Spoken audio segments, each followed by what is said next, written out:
Hello guys, welcome to Shivam classes. अगर आपको अपनी क्लास के कंप्लीट नोट्स, वीडियोस या PDF files, question paper, model paper सब कुछ आपको फ्री के अंदर अगर चाहिए तो अभी प्ले स्टोर से शिवम क्लासेस ऐप डाउनलोड कर लीजिए। उसके अंदर आपको अपनी क्लास का कंप्लीट स्टडी मटेरियल फ्री के अंदर अवेलेबल है। अब हम पढ़ते हैं कि विज्ञान किसे कहते हैं, विज्ञान की परिभाषा क्या होती है, यानी कि जो साइंस होती है उसकी डेफिनेशन क्या होती है। तो इस टॉपिक को हम शुरू करते हैं। सबसे पहले इसकी परिभाषा की बात आती है कि इसको परिभाषित कैसे करते हैं कि विज्ञान क्या होता है। तो प्रकृति के विषय में क्रमबद्ध, व्यवस्थित और संगठित जो ज्ञान होता है उसी को हम बोलते हैं विज्ञान।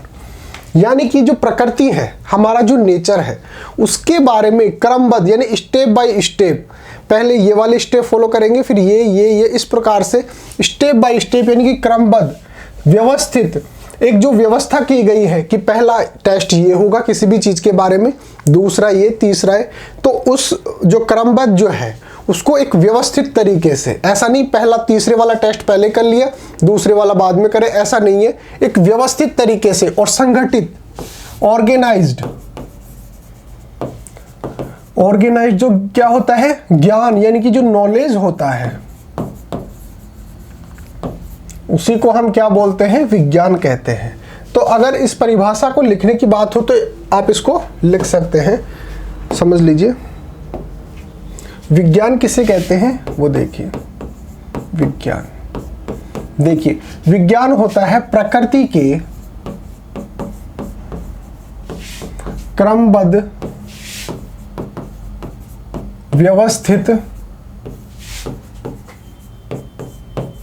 और संगठित ज्ञान को ही विज्ञान कहते हैं।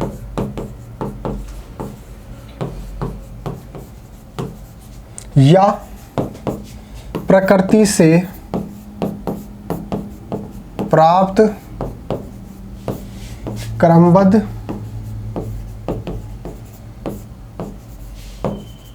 अध्ययन से प्राप्त ज्ञान को विज्ञान कहा जाता है।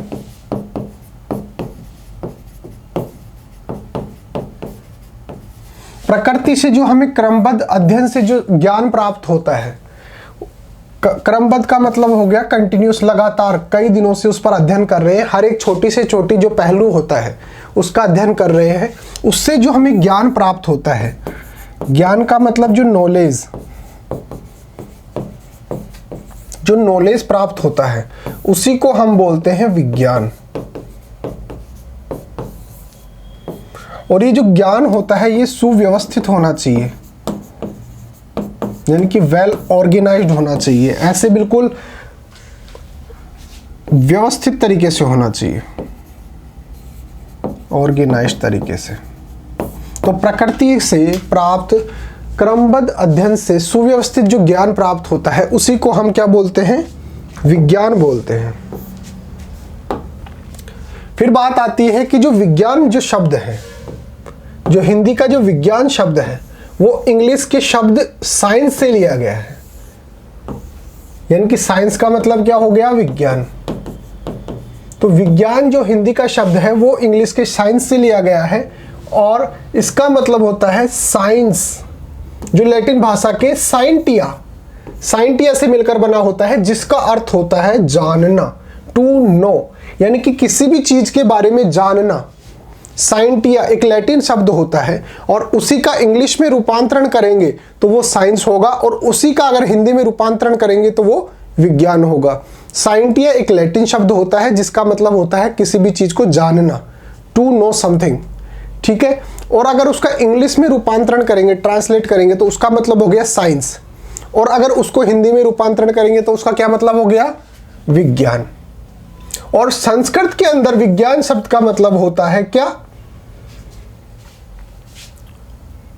संस्कृत भाषा का शब्द जो विज्ञान है इसका मतलब भी क्या हो गया, जानना। शब्द तो एक ही है, किसी भी चीज के बारे में नॉलेज।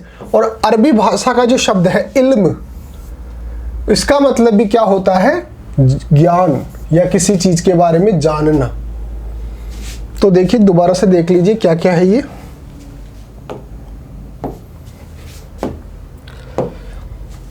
साइंटिया एक शब्द है,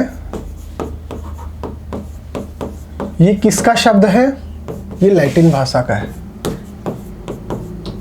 अब इसको अगर इंग्लिश में कन्वर्ट करेंगे तो ये बदल गया, ये हो गया साइंस। और अगर इसको हिंदी में करेंगे तो ये हो गया विज्ञान। और ये संस्कृत में भी यही मतलब होता है। इसका मतलब क्या होता है, जानना या फिर किसी चीज का ज्ञान होना। किसी चीज का ज्ञान, किसी चीज को जानेंगे तभी तो उसके बारे में हमें ज्ञान प्राप्त होगा। और अरबी भाषा का शब्द है इल्म, इसका मतलब भी क्या होता है, ज्ञान। तो ये वैसे ही बेसिक इंफॉर्मेशन है। अब अलग अलग जो वैज्ञानिक हुए हैं उन्होंने अपनी तरफ से विज्ञान की अलग अलग परिभाषा दी है। तो कौन से वैज्ञानिक ने क्या परिभाषा दी है वो हम देखते हैं कि विज्ञान के बारे में क्या बोला है। ब्रूस लिंडसे ने बोला है कि जो विज्ञान होता है, विज्ञान मानव के अनुभव को समझना और प्राप्त करने की एक विधि होती है। विज्ञान जो होता है वो मानव कैसा अनुभव करता है, किसी भी चीज के बारे में जो अनुभव करता है, कहने का मतलब जो ज्ञान प्राप्त करता है अनुभव से, उसी को प्राप्त करना, अनुभव को समझने और उसको प्राप्त करने की जो विधि होती है, यानी कि जो तरीका होता है कि उसको किस प्रकार से जो अनुभव किया है, उसने किसी चीज को समझा है, किसी चीज के बारे में जो नॉलेज प्राप्त किया है, उसको किस प्रकार से हम प्राप्त करें, उस तरीकों को, उस विधि को हम क्या बोलते हैं, विज्ञान। ये किसने बोला है, ये बोला है ब्रूस लिंडसे ने। फिर बात आती है नील बोर की। नील बोर ने कहा कि विज्ञान का कार्य हमारे अनुभव की सीमा को बढ़ाना है, इसको नियमित स्थिति तक घटाना है। जो हमारा अनुभव होता है उसको एक स्तर तक बढ़ाना और एक स्तर तक कम करना, यही काम किसका होता है, विज्ञान का होता है। एक नियमित तरीके से उसको कम करना और उसको एक स्तर तक बढ़ाना, ये काम किसका होता है, ये काम होता है साइंस का। जेरार्ड हाल्सन के अनुसार विज्ञान सदैव एक अपूर्ण खोज है।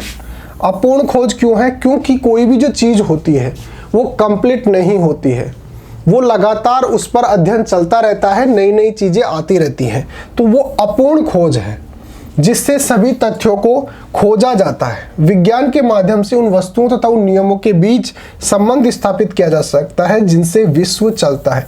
ये जो विश्व चल रहा है उसके बारे में नई नई चीज़ों को खोजना, नई नई वस्तुओं को खोजना, नए नए नियमों को खोजना, जिससे ये विश्व चल रहा है और जिस माध्यम से इन चीज़ों को किया जाता है, वस्तुओं को, नियमों को, इनको खोजा जाता है और इनके अंदर क्या संबंध पाया जाता है, ये चीज़ हम विज्ञान के अंदर पढ़ते हैं और इसी को हम बोलते हैं विज्ञान।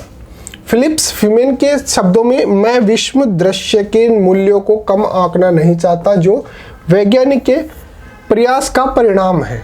ये कहते हैं कि मैं विश्व के जो दृश्य, जो वर्ल्ड व्यू है, के मूल्यों को कम आंकना नहीं चाहता जो वैज्ञानिक के प्रयास का परिणाम है। ये जितने भी हमारे पास चीज़ें आती हैं वो कौन प्रयास करता है इन चीज़ों के बारे में, वैज्ञानिक। वो रात दिन क्या करते रहते हैं, किसी भी चीज़ के बारे में अध्ययन करते रहते हैं, किसी भी नई चीज़ के बारे में जानने के लिए लगातार उन पर अध्ययन करना चाहते हैं। फिर बात आती है बर्ट्रांड रसेल की। विज्ञान की व्याख्या इस प्रकार करते हैं कि हमको बहुत कम ज्ञात है। हम ये मानते हैं कि हमारे को जो नॉलेज है प्रकृति के बारे में, हम जितने भी नियम पढ़ते हैं ये बहुत ही कम है।